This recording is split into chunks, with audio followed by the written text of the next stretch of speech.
And Hakim sighed, "Nefish mushkela." On the song Ballad of the Red Sea, there is one lyric in the chorus. It says, and Hakim sighed Mefish Mukella. And I wanted to ask you what is the meaning behind that? Because I notice in so many songs of yours, you try to bring in a deeper meaning. And so it is the bookend to Aristotle Way. At the end of Aristotle Way, the narrator lacks the maturity and the self-knowledge to fully appreciate what the vicar is saying.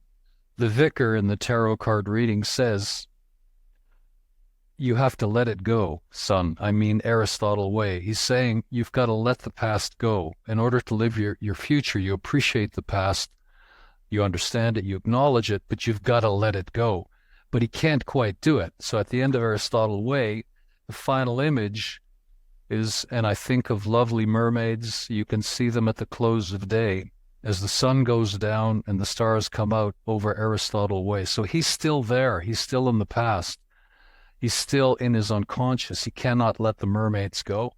But 16 songs later, the bookend to Crazy Angels is Ballad of the Red Sea. And this mirrors my personal experience. I was in the Sinai Peninsula as a student in the 80s, and it was just a barren, quote-unquote, wasteland, in the sense that nobody lived there, but there was Mount Zion and St. Catherine's Monastery and the incredible Ras Mohammed, the incredible reef life of the land. There was a contrast. The land is barren and the sea is incredibly rich. Anyhow, these images came to me, and I met somebody there, a Bedouin, whose name was Hakim, which means the wise. And he used to say, Mefish mushkela. In other words, don't worry about it. Don't take life so seriously. And he is the chorus in Ballad of the Red Sea. And again, the narrator has these deep experiences and these sorrows, and he's living his story, his family's story. And Hakim keeps saying, Mefish mushkela, that's life. Pull out your umbrella, get on with it. And at the end, the last verse, he finally gets it. And I'll read the lyric here. So the Tunisian tailor channels Sinbad the sailor as he strolls on the old promenade. Arabian dancers spin faster and faster in blue by the ancient facade. And something arrived by the glittering sea. My spirit revived and my heart was free. I cast out my sorrow, my delicate scars, and I danced by the sea on a carpet of stars.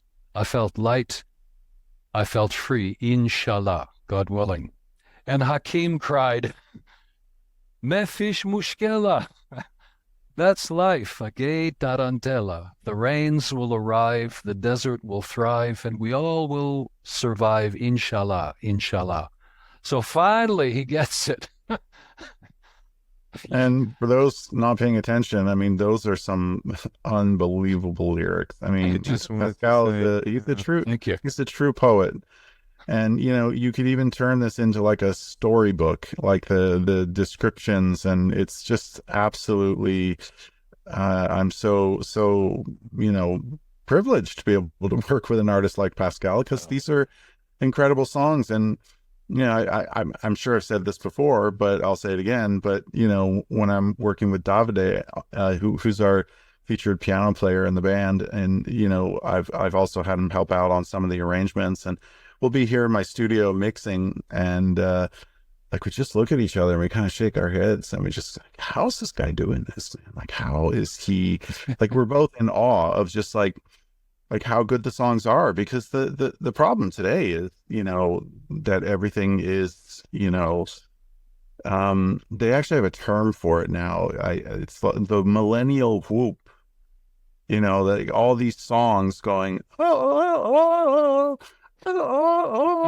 you know, like these are the hooks and the choruses now of like every millennial song out there. And so you need these catchy, fast hooks. Yeah, get them in the TikTok. Make sure you can just isolate that moment.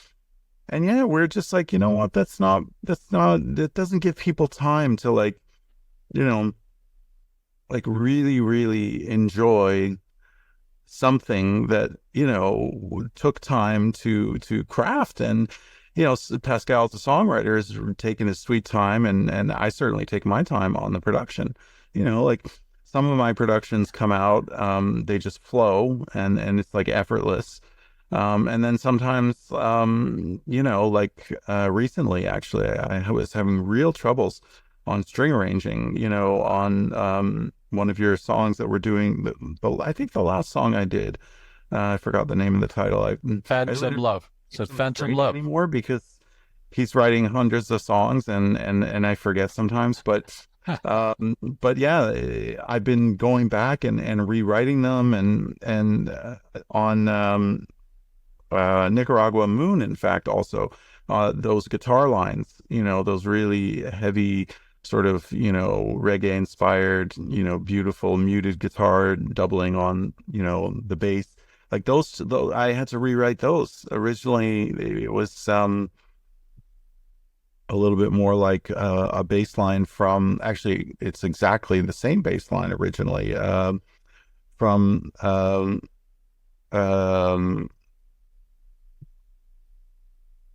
I forgot the name of the song, also from the so darling, darling, stand by Me. Okay, Stand By Me. But like I had to sing it, and then I remember the title, but it was exactly that bass line originally. And then I kind of I wasn't happy with that, you know, it just felt so canned, and I thought I got to do something that really just ups the ante. So yeah, from the production standpoint, you know, like we take time on the writing, we take time on the production, and we do have a schedule, mind you, you know, but the schedule is really, really generous. And I think as a producer, I'm like 3 years ahead. So so yeah, you know. Well, it's true. We're releasing an album in March, a couple of months, and our 5th album is pretty much at least half done. So that'll be released in, you know, March of 2025. So we are ahead of the game. But yeah, I will say, David, I'm speaking of, you know, Gen Z and millennials, and the effort that is made to try to take their attention away in big tech and clicks, etc. It makes it more difficult for them. My heart goes out to them, but I'm really gratified that a lot of my daughters and sons' friends have talked to me about Ballad of the Red Sea specifically, and Aristotle Waite, and talked about how meaningful they found it, how important it was. And so there is a group, a large group, I think, that wants depth, that recognizes the wasteland. Oh, I mean, that's fine for dancing, etc., but it's not going to create an immersive experience and beyond. I was gonna say, like, to be clear, I'm not taking anything away from, you know, artists like Miley Cyrus or Katy Perry, because there is a market for that, and if there wasn't, people wouldn't consume that music, and they wouldn't like that music. So I'm not suggesting that there's, I mean, like McDonald's, it's fast food, it tastes delicious. Now I'm not saying that like that's the McDonald's of it, and we're like, you know, the hearty meaty stew that you spend all day simmering. I'm not saying that necessarily. I think that music is such, you know, can be so diverse and can cover everything. So like, I think there's certainly the least amount of space in the market would be for what Pascal and I are doing, because yes, again, and I agree. And I think Gen Z has it even worse. You know, they have it even worse because they actually grew up with these cell phones in their pockets, right? And at least the millennials remember a time before the smartphones, you know, so yeah, I think there's lots of space for everybody to do whatever they want and express themselves. But that's the other thing with Pascal. I remember at one point he came to me, I think, you know, I can't remember exactly when, because now we're into our 4th year now working together. So, but at some point you came to me and you said, you know, like, can I actually do these like 8 and 9 minute songs?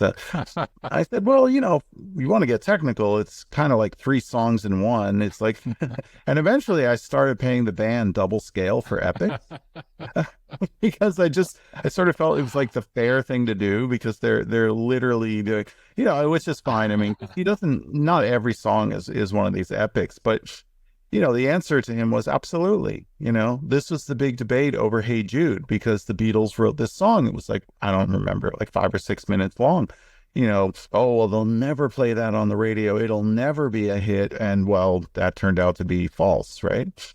So I said, look, man, the Beatles can do it. We can do it. Like we're double what the Beatles released, but it's a 10-minute song. But again, to Pascal's point, we're not trying to, do the fast TikTok, quick little.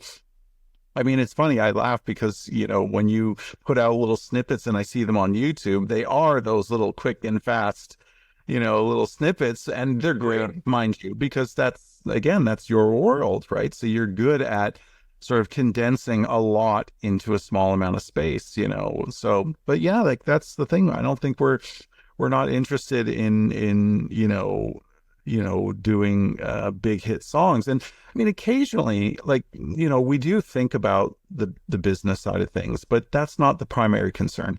So, for example, Nicaragua Moon, I believe originally was maybe 6 minutes long or something like that. Yeah. And we just talked about it. We just said, you know what? It's such a catchy song. And stylistically, right, it really is very different from all the other work of Pascal. And I think we sort of discussed it. We just thought, I mean, what if we just cut out, a minute and a half out of the song and made like a radio edit? Because it seems like, there's a potential for us, like, for a solid standalone single that could maybe get radio play. So it's not like we, ignore, the potential of a shorter format song. And we very rarely, though, that we edit songs. Like we've maybe made two radio edits, I think, in the entire history of our project. So it's not like we're cutting out verses left and right, but occasionally, like it's always dictated by the song. It's always about the song. Like, and we serve the songs. And when Pascal first came to me about producing his first ignoring the album Zero, his first record, he said to me, David, look, I just want these songs to shine. And I said, well, I'm busting out my polish, don't worry.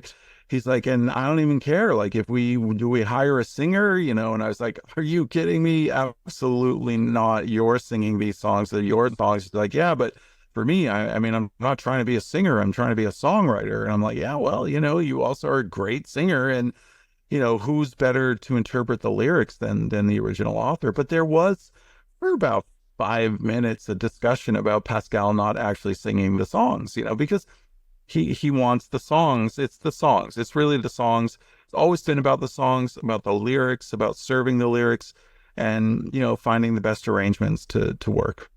So yeah, and we'll continue doing that till the aliens abduct us. So so our goal is release an album a year, and the way we feel it, and we'll serve the song to David's point. So we've got songs that are 3 minutes long that, have charted internationally, and we've got a lot of spins on Spotify and other music channels. So it's not like we're anti-commercial. We simply serve the song. We'll serve the song. So if it's a catchy pop song, we'll make a catchy pop song. If it's an epic or an opera, that's what we'll do. And we'll just keep doing that, as I said, until the aliens come for us. So they abduct us until we get abducted by aliens. But I think that's the point, is that we're not servicing the market. That's not the goal. The goal is that Pascal's a real artist, and he's got to, express himself and not worry about, how things are charting. And if they do chart, that's like a bonus. And every now and then I'll get a text being like, holy cow, can you believe this song actually charted? And in New Zealand, they love it. And it's like, friggin' Kiwis. So, Yeah, and I think that would be my own message to all artists and producers. You don't worry about the markets, like very famously Steve Jobs did zero market research. He didn't give a shit. He gave the people what he felt was important, and that made Steve Jobs an artist. I consider him to be an artist in every regard. He conducted himself, he thought as an artist, his art was technology. But so who says technology cannot be an art? I mean, the G4 Cube, the Macintosh G4 Cube, is the only computer in the history of computing to be in the Metropolitan Museum of Art in New York City, I believe, or is the Guggenheim? I forget. It's one of those big galleries in New York. And so there's a computer in a friggin' art gallery. So how can you not call Steve Jobs an artist? I don't know. Well, just building on your point, I just finished reading Walter Isaacson's fantastic biography. Sure. It's called Jobs. And before taking on Steve Jobs' biography, Isaacson wrote, wait for it, Leonardo da Vinci's biography and Einstein. So he considers them to be of a kind, and he sees parallels and he connects parallels. So yeah, I agree entirely. And I know Jobs, yeah, go ahead. Yeah. I was just going to say, like, if I can just pull something out from that book, in fact, that I use also with my students. Famously, Steve Jobs was well, I don't know how famous, but it was in the book. Steve Jobs is painting the house, the family home with his father, his adopted dad, but who he considered always to be his father. And so anyway, they're painting the house, and they got to this one part of the house where the fence, where there was it was underneath, it was on the bottom, And Steve said to his dad, like, well, I don't need to paint that, Dad. Like, nobody's ever going to know. Like, no one will see it and no one will ever know. And his father said to him, you will know. You will know that you didn't do the best. And I think this is one of the most powerful lessons that everybody should learn, which is that if you don't strive for excellence, how can you expect excellence to be recognized? You know what I'm saying? Like, if you can't, put your best work out there, and, so I always say good enough is not good enough. You can never use this term, it's good enough. That doesn't work. If I could, building on your point, if I could suggest to young artists, it's really helpful if you're in a community of people that are like-minded, and that raises your game. So I'm so lucky to work with David and our band, and they are so good and so committed to excellence that I won't bring a song to them unless I feel it's the absolute best I can do. I was up till 4 a.m. last night working on a song, which I'm hoping to present Friday morning at our usual meeting, and I won't present it unless I really feel strongly about it. Sometimes he accepts, sometimes he says, it needs some more work, but it's always the best that I can do at the time. I'm the best of the best. I'm the filter. Yeah. But the truth is that, like 85% of his songs go through exactly as they were written because he's really good. I always think of, not to, how Dave Chappelle relates to this is really funny, but he starts off one of his comedy specials with a line that is really like, it's quite offensive to anybody. And he's like, I am such a good comedian. I am so good that I wrote a bunch of lines down and I just grabbed the first one that came and I can even make a joke out of it. And he says the line and everyone's sort of like, I'm not going to say the line because you can't really say this line on in mixed company, but it's a really offensive line. But by the end of it, he actually makes it. And it's the punchline of the whole show. You sort of start off the show with this weird taste in your mouth, like and there's no way you can make that funny. That's really offensive. But by the end of it, you're just laughing. And so, because Dave Chappelle said, I'm that good. And I think Pascal is that good. He's not writing vulgar songs, but the point is that his hit ratio is incredible. He just keeps writing these songs, and they're always good. And yeah, about 15% of the time, I'd say in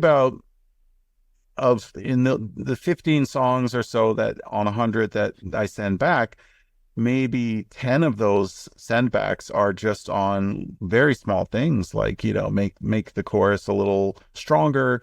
What are other things I send back? Usually the chorus. Yep. And or occasionally we'll try a different genre. I might think that maybe, yeah, it's too slow. It needs too slow, a hook, etc. Yeah. All of those are helpful. That's my enormous good fortune to be working with David and our band, because, as I say, it just raises you up, So I encourage people to get into a community. I've been lucky enough in the broader sense to be part of a writing community. It's a writers consortium or community here in Toronto for, been 35 years, and poets and novelists and painters, etc. And we've gotten together regularly for a very long time, and that's where I learned how to write. So I encourage young artists to do that. And so it took me a very long time to get any good at songwriting, but having this community has been enormously helpful. Now I can do it much quicker, and I have because of David and our band, I have an internal filter, and I say, that doesn't quite work. David's going to say that's too slow, or this hook is not so strong. So that, and you build that into yourself. That's part of the skill as an artist, whether you're a writer or a singer or a painter or a dancer. So I encourage you all to do that. So that's Crazy Angels. That's Crazy Angels. Ballad of the Red Sea, Aristotle Way. If you want to see Crazy Angels, go to any Eastern Orthodox church, look at the icons, and you'll see basically my family. These crazy faces, or, go to, monasteries in East Asia or in India, you'll see the same kind of things, these anguished, crazy, magical, holy faces, which is humanity, right? And Hakim